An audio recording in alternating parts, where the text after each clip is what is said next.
সবাই ভালো আছো, আমিও ভালো আছি। তো এখন বাজে 9:30, আমি এখন উঠলাম। ঠিকঠাক ঘুম হয়নি, শরীরটাও খুব একটা ভালো নেই, যার জন্য আমি দেরি করেই উঠেছি। আর মা উঠেছে সকালে, মা উঠে সমস্ত কাজ করেছে, কাছাকাছি থেকে শুরু করে প্রচুর বেড কভার তুলেছিলাম, সেগুলো সব কিছুই মা পরিষ্কার করে খেঁচেছে। কাজটায় বাসন ধোয়া, পুজোর বাসন ধোয়া, ঘর ঝাড় দেওয়া, যা ছিল কাজ সব কমপ্লিট করেছে। আমাকে চা করেছিলাম তখন উঠে, এখন উঠলাম, উঠে এবার চা, আমিও একটু চা করলাম। মাকে বলছি আসো একটু চা খাও, দেখি মা আসো। সব কাজ মাই করেছে, আমি কিছু করিনি, আমি জাস্ট উঠলাম। চলো চা খাই, খেয়ে তারপরে আবার দেখি কী রান্না বাড়ে। চলো চাটা খেয়ে নিই। ঢেঁড়স সর্ষে করেছি আর সয়াবিন আলুর তরকারি করেছি, সয়াবিন আলু পটল ঝিঙে একটা সবজি বানিয়েছি, এই করব। আর মা আজকেও নিরামিষ করছি, কারণ মা নিরামিষ খাবে আজকে। আমাদের জন্য দেখি কি করব, আশা করি কিছুই করব না। আর এখানে এঁচড় কেটেছি, এঁচড়ের ঘন্ট করব, মানে ওই যাক একটা ডালনা মতো করব শুধু এঁচড় দিয়ে। আর আমার সয়াবিনের তরকারি হয়ে গেছে, আর এদিকে ভেন্ডিটাও হয়ে গেছে, নামিয়ে ফেলবো। দেখো বৃষ্টি পড়ছে, রিমঝিম করে পড়ছে, খুব বেশি বৃষ্টি হচ্ছে না, এই যে পড়ছে রিমঝিম করে, কিন্তু প্রচণ্ড গরম হচ্ছে। আর বিদ্যুতের ঝলকানি। আর আমি এখানে বসেছি, রান্না হচ্ছে, ভেন্ডি করেছি, ভেন্ডির সর্ষে, আর এঁচোড়ের ঘন্ট, কাঁঠাল যেটাকে বলে, পাকা কাঁঠাল, এঁচোড় না ওটাকে পাকা কাঁঠাল, পাকা কাঁঠালের ঘন্ট মেঘ ডাকছে। আর হচ্ছে সয়াবিন আলু পটল একটা তরকারি। আর ইয়ে করবো, মা বললো মা এগুলো নিরামিষ, আর ডিম আছে, যদি ইচ্ছে হয় খাওয়ার আগে অমলেট করবো, আর যদি ইচ্ছে না হয় তাহলে ওই আমার মানে হাঁটছি না, ভালো লাগছে না গরমে, আর এত গরম লাগছে। পুজো করবো কি বুঝতে পারছি না, দোনো মনো হয়ে আছে। একবার মনে হচ্ছে করি, একবার মনে হচ্ছে করবো না, কারণ আজকে থেকে অম্বুবাচী লেগেছে, তো যেহেতু মা আমার বাড়িতে আছে, মা অম্বুবাচী করছে, ওই জন্যই ভাবছি কি করব বুঝতে পারছি না, দেখি কি করব। চলো এবার স্নান করব, ভাতটা বসিয়ে দিয়েছি, তরকারিটা হচ্ছে, আর স্নান করব। আর কোমর গরম ধরেছে, ভালো লাগছে না গরমে, একদমই ভালো লাগছে না। চলো, কিন্তু গরমও লাগছে। আমার সব হয়ে গেছে, এই 3টে বোতলে জল ভরবো, রান্না রেডি। এই যে করেছি হচ্ছে এঁচড়ের ঘন্ট, এটাকে এঁচড়ি বলে না, সরি কাঁঠাল বলে, কাঁঠালের ঘন্ট। আর করেছি ভেন্ডি সর্ষে, দুটো দেখাই। আর এখানে দই আছে, দই মিষ্টি আছে। আর এটা করেছি সয়াবিন দিয়ে আলু দিয়ে ঝাল করে, পটল দিয়ে কষা মতো, একটু তেল মশলা রিচ করে করেছি, করে রান্নাটা করেছি। সব আমার কমপ্লিট। আর এবার ঘরটা মুছবো, মুছে স্নান করবো, স্নান করে পুজো করবো।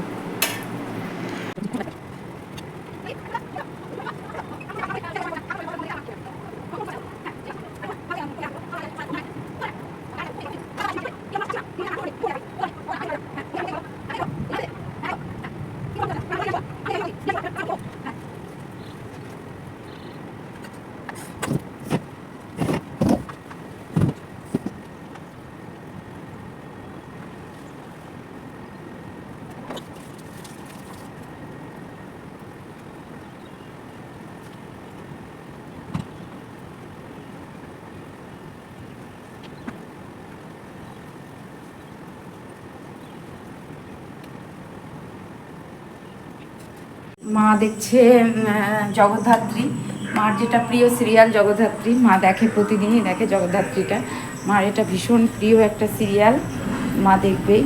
আর হচ্ছে ইয়ে, আমার মাও একই কথা বলছে, না বলছে ওই মেয়েটা ভীষণ ভালো মেয়ে, ও তোর বন্ধু, ওর থেকে যা কিছু ওর ইয়েটা যা মানে লোকসানটা করিস না, ও তো ব্যবসা করছে, মেয়েটা ভীষণ ভালো, ও ওর থেকে তুই যেমন কিনিস তেমন ওর দোকানে যাওয়ার দরকার নেই, তুই বলবি এসে দিয়ে যেতে। মা বারবার বলছে, মা বিষয়টা সব জানে, জানার পর মা বলছে যে তুই ওকে বলবি যে দিয়ে যেতে। এই যে জগদ্ধাত্রী হচ্ছে, কি হচ্ছে আমি কিছু বুঝি না, মা দেখে, মা বুঝতে পারবে ভালো। তো মা সেটাই বললো যে ওর থেকে তুই যেমন কিনছিস তেমন কিনবি, ওকে বলবি দিয়ে যেতে, কারণ তুই যাবি না, আর মা সবটাই জানে, আগেই বললাম মা সব বিষয়টাই জানে, মা প্রথম থেকে শুরু থেকে শেষটা জানে। তো সেটাই মা বললো মেয়েটা ভীষণ ভালো। আমার বদমাইশ যারা বদমাইশি করেছে, যারা দুজন তাদের সাথে কোনো কথা বলবি না, কোনো রকম যোগাযোগ রাখার চেষ্টা করবি না, মানে তাদের সাথে পুরো ডিটাচ থাকবি। কিন্তু মেয়েটা ভালো, যদি কোনো দিন তোর মনে হয় ওর সাথে কিনতে পারিস, সেটা তোর ওপর আমি ছেড়ে দিলাম। যদি তোর মনে হয় তাহলে দেবযানীর সাথে কিনতে পারিস, কারণ দেবযানী মেয়েটা খুব ভালো। আর ওই যে দুটো চামচা জুটেছে না ওদের বাড়িতে, ওদের খুব শুভাকাঙ্ক্ষী যে চামচাটা নতুন জুটেছে, ওই দুই দোসর, ওদের সাথে তুই একদমই সম্পর্ক মানে কোনো কথাই বলবি না। এমনকি রাস্তাঘাটে ওরা যে রাস্তা দিয়ে যাবে তার 100 গুণ রাস্তা তুই ঘুরে যাবি, এটা মা বলেছে আমাকে। মা বলছে আমি বললাম তোকে, মা পুরো বিষয়টা জানে। তো মা বললো ওই ওরা দুজন যেখানে থাকবে তুই তার 100 ক্রোশ দূরে হাঁটবি। তো এই হচ্ছে ব্যাপার। তো সেটাই বললাম যে দেবযানী আমাকে ফোন করেছিল, ওর সাথে আমার অনেক কথা হলো। তো ওই যে ফ্যামিলি ফ্রেন্ড হয়ে গেছিলো, যে চামচাটা বলেছে ফ্যামিলি ফ্রেন্ড হয়ে গেছিলো, সেই চামচাকে বলছি, হ্যাঁ রে চামচা তুই এবার আটকাস। ফ্যামিলি ফ্রেন্ড হয়ে গেছিলাম কি হয়ে গেছিলাম, তুই এবার আটকাস চামচা। তুই তো অনেক চেষ্টা করলি একে ওকে লাগানো ভাঙানো করে, তুই তো আমার ভিডিও দেখিস কি জানি না, তোর যে গুরুদেব জুটিয়েছিস সে দেখে তার বউ দেখে। তা তুই এবার বলিস, ঠিক আছে, তুই এবার বলিস, তোকে হ্যাঁ অন ক্যামেরা বলছি, তুই যা পারিস করে নিস। তোর কী পাকা ধানে আমি মই দিয়েছি সেটা তো আমি জানি না। তো সেই চামচাকে বললাম যে তুই যা পারিস তাই করে নিস, পিছনে কেন ইয়ে করছিস, সামনে কথা বল। আর এবার তো আমি কিছু বলবো না, না তোদের যা করার যা বলার সব ঈশ্বর বলবে, আর তোদের দুজনের ব্যবস্থা ভগবান করবে। আমি তোদের সাথে পারবো না, তোদের তো ওষুধ তুলে জন্ম, তাই তোদের সাথে মানুষ পেরে উঠবে না। ওষুধদের সাথে মানুষ কোনোদিন পারে না, তাদের সাথে ভগবান বিচার করবে, বোঝা গেল।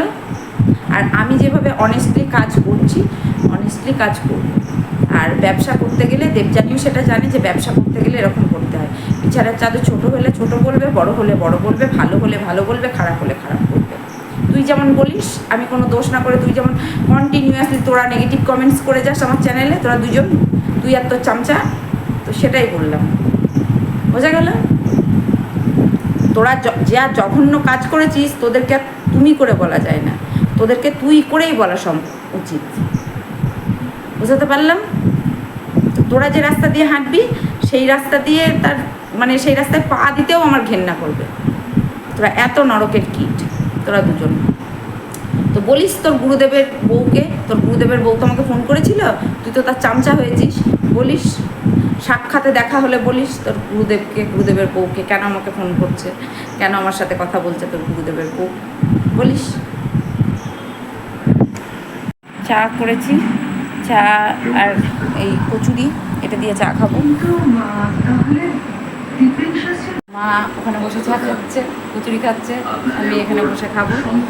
আজকে এই ঘরটায় বসেছি কারণ এই ঘরটায় টিভি চলছে। আর এই হচ্ছে ব্যাপার। আর রাত্রে রুটি করবো না, আজকে সকালে একবারে রুটি করে রেখেছি। আর কালকে তোমার ভাতটা কিছু খাবে না, ফল খাবে, দেখি রাত্রে একটু সিদ্ধ ভাত করবো। আর রুটিটা ভাত আছে একটু গরম করবো, ভাতটা থাক। মা বলছে ভাত আছে তো আর করতে হবে না, তো সেটাই বললাম। চলো সবাই ভালো থেকো, সুস্থ থেকো, ভালোবাসায় থেকে দেখা হচ্ছে নেক্সট ব্লগে।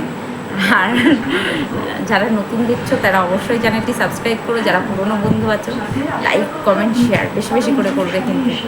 আর আমার সকল বন্ধুদের আমি কথাগুলো বলিনি, আমি আগেই বলেছি আমার লোকালিটিতে থাকে দুজন, সেই দুজন হিংস্র প্রাণীদের বলেছি, ঠিক আছে, সেই দুজন হিংস্র প্রাণীদের বলেছি, আমি আমার কোনো বন্ধুদের বলিনি। তো সেইটাই বললাম যে তোমরা কেউ কিছু মনে করো না, তোমাদের কিচ্ছু বলিনি, কোনো কথা বলিনি। আমার লোকালিটিতে যে দুজন চামচা থাকে সেই চামচা দুটোকে বলেছি, আর সেই চামচা দুটো নিশ্চয়ই বুঝতে পেরেছে, তো তাদেরকেই বলেছি কথাগুলো, তো তারা নিশ্চয়ই বুঝতে পেরেছে। আর বললাম না ওই দুজন যে রাস্তা দিয়ে যাবে তার 100 ক্রোশ আমি ঘুরে যাব, ঠিক আছে। তো পুরোটা ক্লিয়ার হয়ে গেছে। আর চলো এই হচ্ছে ব্যাপার। এখন আমি চাটা খেয়ে নিই। সবাই ভালো থেকো, সুস্থ থেকো, ভালোবাসায় থেকো, দেখা হচ্ছে নেক্সট ব্লগে।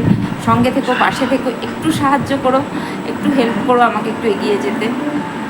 কারণ তোমাদের ভালোবাসা ছাড়া তো আমি পারছি না, ইনকমপ্লিট হতে পারছি না, কমপ্লিট হতে পারছি না, ইনকমপ্লিট থাকছি।